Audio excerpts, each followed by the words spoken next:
Hi friends, आपका हमारा YouTube channel CSF SILDC mentors पर स्वागत है। ये वीडियो आपके लिए बहुत ही खास होने वाला है। जिन लोगों को लगता है कि इंग्लिश में जो बहुत ज़्यादा डरते हैं, ठीक है, जिनको इंग्लिश में बहुत ज़्यादा डर लगता है, मैं निश्चित बता रहा हूँ कि ये वीडियो आपके लिए बहुत ही फायदेमंद हो रहा है। तो वीडियो को अंत तक जरूर देखें और आपको वीडियो पसंद आता है तो आप लाइक जरूर करना, और कोई डाउट रहे तो आप कमेंट करके जरूर पूछ लिया करिए। जो भी आपका कमेंट रहेगा मैं आपको कमेंट के माध्यम से जरूर बताऊंगा, ठीक है। हम इसमें देखने क्या वाले हैं कि जो आपका पेपर हुआ था CSF SILDC 2020 का, कब का 2020 का, एक कब हुआ था 23 अगस्त 2022 को हुआ था। कब? 23 अगस्त 2022 को। और आपका उसके पहले कब हुआ था? 9 फरवरी 2022 को। तो दोनों बार आपका सबसे बड़ा खासियत जानते हैं क्या रहा? कि पेपर कहीं से भी लीक नहीं हुआ, यानी कि पेपर आउट नहीं हुआ। तो मैक्सिमम से मैक्सिमम चांस रहता है कि जब पेपर आउट ना हो, ठीक है, तो जो अफसर रहता है सोचता है कि उसी कंपनी को अगला भी बार पेपर बनाए ताकि हमारे ऊपर कोई आंच ना आए, ठीक है, हमारे जो है पोस्ट पे कोई आंच ना आए, ठीक है, पेपर लीक ना हो। तो ये बहुत ही बड़ा फायदा जो है आप मान के चलिए। अब हम इसमें बात करेंगे कि 2021 या 22 में आप जब भी एग्जाम देंगे तो ऐसा किन चीज़ों को पढ़ लेने से निश्चित ही आप इंग्लिश में पास हो जाएंगे। और 11 तारीख से, कब से? 11 तारीख से 20 दिनों के लिए मैं ऐसा इंग्लिश कोर्स में ही दूंगा, ठीक है, जो हमारा 2021 का कोर्स है और 22-23 और 22-23-24, यानी जो तीनों कोर्स हैं, तीनों कोर्स में इन 20 दिनों में ऐसा कंटेंट डालूंगा कि वो 20 दिन का कंटेंट जो पढ़ लेगा इंग्लिश में, मैं निश्चित बोलूंगा कि वो पास हो जाएगा, ठीक है। उन 20 दिनों के कंटेंट को जो अच्छे से पढ़ लिया, पूरा हर एक चीज को पढ़ लिया, तो पास होने का मेरा दावा रहेगा, ठीक है, उसका इंग्लिश में। अब बात करते हैं कि उस समय 2020 में किस चीज से, किस टॉपिक से क्या क्या पूछा गया था, और आगे आप फ्यूचर में एग्जाम देने वाले हैं तो आपको मिनिमम कितने मार्क वहां से करने चाहिए। और 2021 में देने वाले हैं तो मैं इन 20 दिनों में ऐसा क्या आपको पढ़ाऊंगा कि जो दावा कर रहा हूं कि आपको पास जो है हो जाएंगे, ठीक है। मेरा टारगेट है कि कम से कम 1000 लोग जो है इस बार रिटन एग्जाम क्वालिफाई करें, ताकि एक भी सीट खाली ना जाए। 647 पोस्ट है तो 647 पोस्ट पूरा भरना चाहिए, ठीक है, पूरा का पूरा भरना चाहिए, एक भी सीट खाली नहीं जाना चाहिए। बस आपको क्या करना है मैं बता दूं, ठीक है। अभी जो मैंने शेड्यूल अपना बनाया है कि 11 तारीख से लेके 31 तारीख तक, ठीक है, यहाँ पे आपके कितने दिन हो जाएंगे? 21 दिन। मान लीजिए एक आध दिन जो है 26 जनवरी को आप बिजी रहे, ठीक है, तो 20 दिन, कितने? 20 दिन मैं आप लोगों के लिए दूंगा 14 घंटे। कितने? 14 घंटे मैंने अपना शेड्यूल बना लिया है। आपको वर्क करना है सिर्फ 3.5 घंटे। कितना? 3.5 घंटा। मेरा 1/4 मैं आपके लिए 14 घंटे काम करूंगा, आपको 3.5 घंटे काम करना है। जो कंटेंट दूंगा उसको, वीडियो को भी देखना है, PDF को पढ़ना है, और टेस्ट जरूर अटेम्प्ट करना है, जो मैं डेली कराऊंगा 11 तारीख से, ठीक है। अब पैसेज से 10 क्वेश्चन पूछे गए थे, तो मेरा टारगेट है कि मैं 20 दिनों में डेली आपको एक पैसेज जरूर कराऊं। क्या? जरूर बोल रहा हूं, ठीक है, एक पैसेज जरूर कराऊं। 10 क्वेश्चन है आएंगे, मिनिमम आपको 7 करना ही होगा, मिनिमम 7 करना ही होगा आपको। वर्ब से 5 क्वेश्चन पूछे गए थे, टेंस से 3 क्वेश्चन पूछे गए थे, वॉइस से, एक्टिव वॉइस और पैसिव वॉइस से 2 क्वेश्चन, नरेशन से 3 क्वेश्चन। अगर हम इन चारों पार्ट को जोड़ लेते हैं तो यहां से 13 क्वेश्चन पूछे गए थे। तो मान लीजिए ना 13 पूछा जाए, 10 ही क्वेश्चन अगर पूछे जाएं, तब भी यहां से आपको 7 से 8 नंबर निश्चित मिलेंगे। मैं इन 20 दिनों के प्रैक्टिस से आपको ऐसा, बस आपको मैं जो बोल रहा हूं कि मैं 14 घंटा करूंगा, आपको 3.5 घंटा बस देना है, ठीक है। अगर आप इतना करते हैं तो निश्चित ही इन 4 टॉपिक में अगर 10 प्रश्न आएगा तो 7-8 प्रश्न आप सही करेंगे, ठीक है। बस आपको जैसे बताएंगे वैसे करना है। उसके बाद क्या टॉपिक कवर कराऊंगा, अभी तो ये हो गया आपका नरेशन तक।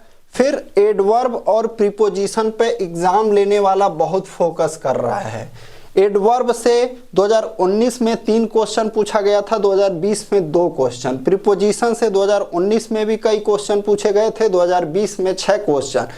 6 2 8 क्वेश्चन होते हैं मिनिमम आपके। मान लीजिए यहाँ से 8 क्वेश्चन ना पूछे जाएं, इन दोनों टॉपिक से 6 क्वेश्चन पूछे ही जाएंगे और 4 क्वेश्चन तो निश्चित ही आप सही करेंगे। ठीक है, 4 क्वेश्चन निश्चित ही आपके सही होने वाले हैं, क्योंकि हम लोग लिमिटेड टॉपिक को पढ़ने वाले हैं। लिमिटेड यानी कि जो एग्जाम के लिए इम्पोर्टेंट है और जहां से प्रश्न जो है मैक्सिमम चांस है कि पूछे गए हैं और पूछे जाएंगे। उसके बाद हम लोग कंजक्शन पे फोकस नहीं करने वाले हैं। जो चीज़ नहीं करने वाले हैं वो चीज़ नहीं करने वाले हैं इन 20 दिनों में।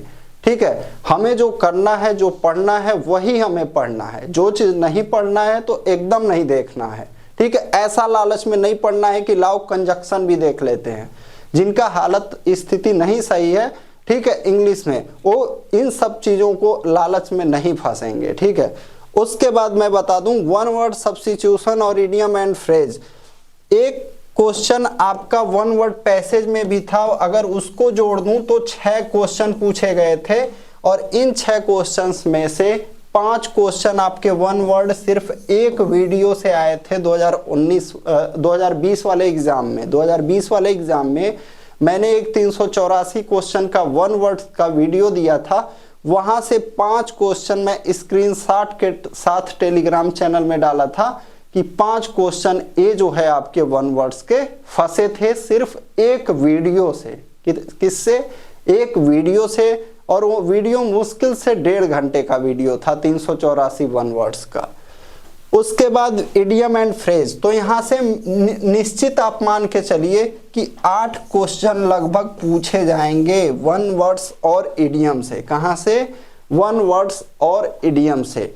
तो 8 में से एक आध क्वेश्चन ऐसे हो सकते हैं वन वर्ड और इडियम जो कि ना फंसे। ठीक है, मैं 100 में 100 की बात नहीं करूंगा कि निश्चित ही फंसेगा, लेकिन एक आध क्वेश्चन ऐसा हो सकता है जो अलग टाइप का दे दे, क्योंकि एक इडियम ऐसा था जो मैं खुद कभी नहीं देखा था। ठीक है, यह सच्चाई बोल रहा हूं, एक ऐसा इडियम था जो मैं खुद कभी नहीं देखा था कि ये भी इडियम एंड फ्रेज है। ठीक है, तो ऐसा मैं बोल सकता हूं कि अगर 8 क्वेश्चन आता है तो यहां से 6 नंबर तो आपके बनेंगे ही बनेंगे, जो कंटेंट मैं दूंगा। उसके बाद सिनोनिम और एंटोनिम लगभग 1200 मैं आपको इसको कोर्स में दे चुका हूं, सभी कोर्स में। तो ये चीज मैं नहीं कराऊंगा क्योंकि ऑलरेडी करा चुका हूं। ठीक है, सिनोनिम और एंटोनिम, तो इस पे जो है आपको खुद से फोकस करना है, सिनोनिम और एंटोनिम पे। और कैसे फोकस करना है? जब भी आप पढ़ने बैठते हैं इंग्लिश, आपका इंग्लिश वीक तभी सही होगा। ठीक है, जब आप क्या करेंगे, हर एक वर्ड को लिखने की प्रैक्टिस करेंगे। क्या करेंगे? लिखने की प्रैक्टिस करेंगे।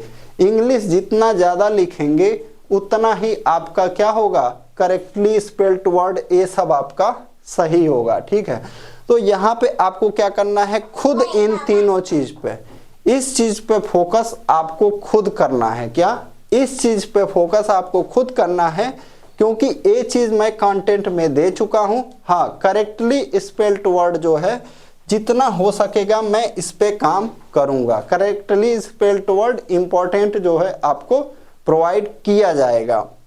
और ऐसा नहीं है कि ये सिर्फ 2021 के लिए, जो लोग 2022 का भी एग्जाम देंगे, इंग्लिश से डर रहे हैं अभी से, वो उनको कितना समय देना है मैं बता दूं। इन 20 दिनों का कंटेंट आप बस 1 से 1.5 घंटा अगर 6 महीने तक दे दिए, कितना? 6 महीने तक दे दिए, मैं निश्चित बोल सकता हूं कि आपका 30 तक इंग्लिश में आराम से आएगा। कितना? 30 नंबर तक इंग्लिश में आराम से आएगा, अगर आप ईमानदारी से 1 से 1.5 घंटा 6 महीना बस दे दिए। ठीक है, ये 6 महीना समय कम नहीं है, बस आप पेशेंस के साथ, कंटिन्यूटी के साथ अगर 6 महीना लगातार किसी सब्जेक्ट पे देते हैं तो 60% मार्क आराम से आ जाएगा। पहला कारण इसका क्या है? माइनस मार्किंग नहीं है। ठीक है, माइनस मार्किंग होता है तो डर लगता है कि इस क्वेश्चन को गलत करूंगा तो मेरे अंक कट जाएंगे, ठीक है। माइनस मार्किंग होने पे 30 आपका जो 60% है वो आ जाता 45-50 पे, क्योंकि जो 20 और कट जाते उससे 10% आपका नुकसान हो जाता है, ठीक है। तो इस वजह से हमने टॉपिक आपको बता दिए कि क्या क्या है। एक क्वेश्चन आया था करेक्ट सेंटेंस से, इस पे ज्यादा फोकस नहीं करना है, जो चीज फोकस करना है वो चीज मैं बता दिया। One word substitution, idiom and phrase. 8 number थोक में है, 6 नंबर यहां से निकालना है, किसी तरह से निकालना है, ठीक है। एडवर्ब और प्रीपोजिशन, आपका 8 नंबर है, मान लीजिए 6 क्वेश्चन पूछा जाए तो यहां से कम 5 क्वेश्चन तो निकालना ही निकालना है, ठीक है। उसके बाद आपका यहां से 13 क्वेश्चन पूछे गए थे, मान लीजिए 10 ही पूछे जाते हैं तो यहां से 8 निकालना है, ठीक है। और पैसेज से 10 में से 7 निकालना है, तो उस हिसाब से हम जोड़ेंगे तो 7 क्वेश्चन यहां से निकल जाएगा, 8 क्वेश्चन यहां पे, 15। उसके बाद आपका आ जाते हैं इडियम एंड फ्रेज और वन वर्ड्स पे, यहां से कम 5 क्वेश्चन 20, और इन सब जगहों से भी आपके क्वेश्चन फंसेंगे क्योंकि हमने बाकी जगह जो है कम किया है। देखिए यहाँ पे आपका 13 की जगह 10 ही माने, और यहाँ पे जो आपका 8 था इसको 6 ही माना गया, तो ठीक है। आप आसानी से, मैं वो बोल रहा हूँ, इंग्लिश में पास होंगे, बस आपको, ठीक है। अगर आपका सिर्फ इंग्लिश जो है वीक है, ठीक है, तो आप 3.5 घंटा बस जो है जरूर दीजिए, ठीक है। 3.5 घंटा, 3 घंटा, ठीक है। मैं और बता दें, अगर आप हमारा कोर्स से जुड़ना चाहते हैं तो ये पीडीएफ मैं टेलीग्राम ग्रुप में डाल दूंगा 2021 कोर्स के लिए या 22 कोर्स के लिए। इस लिंक को टच करिएगा, इस लिंक को टच करेंगे तो ये आपका प्ले स्टोर में ओपन होगा। फ्यूचर रोजगार ऐप इंस्टॉल करेंगे, ठीक है। फ्यूचर रोजगार ऐप इंस्टॉल करने के बाद अगर आप कोर्स परचेज करने जाते हैं तो कोड मैं बता देता हूं आपको, कोड कौन सा यूज करना है। CISF SILDC 2021 कोर्स लिखा होगा तो कोड यूज करिएगा CISF1, और ये ऑफर सिर्फ आपका 5 फरवरी तक के लिए है। कब तक के लिए है? 5 फरवरी तक के लिए।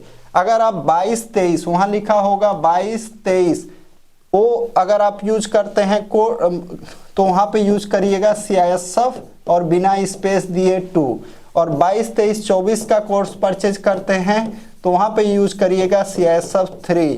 इससे क्या होगा, आपको यहाँ पे 99 का डिस्काउंट, यहाँ पे 199 का डिस्काउंट और यहाँ पे 299 का डिस्काउंट मिलेगा। और 9 और 10 तारीख को हम लोग क्या देखने वाले हैं, प्रीवियस 2 ईयर्स का, ठीक है। एकदम रिसर्च करके आपका रिसर्च किया जाएगा उस पे, जो प्रीवियस 2 ईयर्स के प्रश्न हैं, मैथ और रीजनिंग को, मैथ और इंग्लिश को एकदम खंगाल के रिसर्च किया जाएगा कि क्या क्या दिमाग जो है, कैसे प्रश्न बनाया गया है, कैसे पूछा गया है। तो ज़्यादा से ज़्यादा दोस्तों के पास ज़रूर शेयर करें। अभी तक आपने हमारा कोर्स नहीं जुड़ा है तो फ्यूचर रोजगार ऐप वीडियो के डिस्क्रिप्शन में लिंक मिल जाएगा, ज़रूर जुड़ें, आपको निश्चित ही फायदा होगा, ठीक है। Thank you.